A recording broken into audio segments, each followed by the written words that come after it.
नमस्कार, आप देख रहे हैं वीके न्यूज और मैं युधिष्ठिर उपाध्याय। नए कृषि कानूनों के खिलाफ दिल्ली के अलग अलग बॉर्डरों पर चल रहा किसान आंदोलन हर रोज खतरनाक रूप लेता जा रहा है। खासकर 26 जनवरी को लेकर इस आंदोलन से हिंसा भड़काने के लिए जो भड़काऊ बयानबाजी के साथ ही वामपंथियों की ओर से प्लानिंग की जा रही है, वो साफ साफ इशारा कर रही है कि जरूर 26 जनवरी को कुछ बड़ा हंगामा हो सकता है।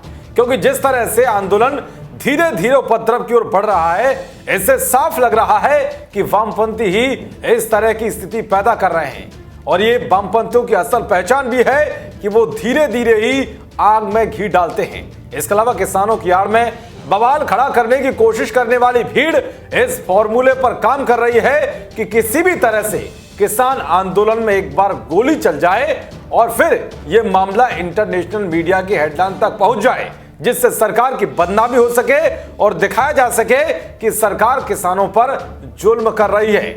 और इसी प्लान को आधार बनाकर वामपंथियों ने एक प्रोपेगेंडे को अंजाम देने की कोशिश की, लेकिन उसकी भी पोल 24 घंटे के भीतर खुलकर सामने आ गई। दरअसल किसान नेताओं ने शुक्रवार रात एक नकाबपोश को शूटर बताते हुए मीडिया के सामने पेश किया था। दावा किया गया था कि 26 जनवरी को प्रस्तावित ट्रैक्टर रैली के दौरान 4 किसान नेताओं की हत्या की साजिश का वो हिस्सा था। जिसके बाद खुद नकाबपोश योगेश सिंह ने शनिवार को चौंकाने वाले खुलासे करते हुए बताया कि किसान नेताओं ने उसे प्रताड़ित कर पुलिस पर दोषारोपण करने को मजबूर किया था।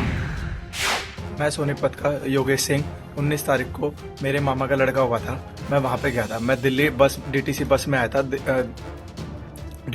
आया था और दिल्ली पुलिस ने मुझे वहां से पैदल नरेला से आगे भेजा था सर। 19 तारीख की शाम को 4:30 बजे मैं वहां पे कुंडली एरिया में जा रहा था, तो उन्होंने मुझे ये कहा, मैंने उनको सिर्फ इतना झूठ बोला कि यहाँ पे कोई लड़की छेड़ रहा है। हालांकि वहां कोई छेड़ रहा था, उनको ये लगा कि इन्होंने मुझे छेड़ा है, ये लड़की को छेड़ रहा है। उन्होंने मुझे लेके गए, उन्होंने फिर मुझे कैंप में ले जाके उन्होंने पहले मुझे मारा, काफी मारा, पैंट वैंट उतार के काफी मारा। फिर मुझे ट्रॉली में उल्टा लटका के बेल्टों से मारा। फिर उन्होंने अगले दिन उन्होंने मेरे से ये कहा, जो हम बोलेंगे वो करेगा। मैंने कहा ठीक है सर। फिर उन्होंने मुझे मारने के बाद फिर उन्होंने खाना वाना खिलाया।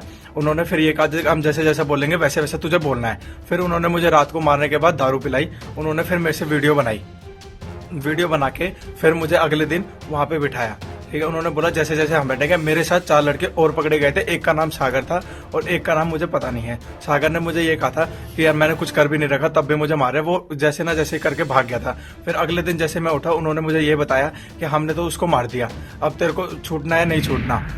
यानी कि योगेश सिंह ने खुलासा करते हुए साफ कहा है कि किसानों ने उसका अपहरण कर लिया था और हरियाणा पुलिस को फंसाने के लिए कथित किसान नेताओं ने उसे झूठ बोलने के लिए मजबूर किया था। तो शुक्रवार को हरियाणा पुलिस की ओर से हिरासत में लिए गए योगेश सिंह ने आज पुलिस के सामने स्वीकार कर लिया है कि उसने प्रेस कॉन्फ्रेंस में किसानों पर कथित हमले के बारे में झूठ बोला था। 19 साल के योगेश ने कहा कि किसान नेताओं ने उसे चेतावनी दी थी कि अगर उन्होंने हमलों की झूठी साजिश की बात नहीं कही और इसके लिए हरियाणा पुलिस को दोषी नहीं ठहराया तो वो उसे जान से मार देंगे। किसान नेताओं की इन धमकियों के बाद योगेश सिंह ने वो सब कुछ करने के लिए तैयार हो गया जिसके लिए किसानों ने उसे मजबूर किया।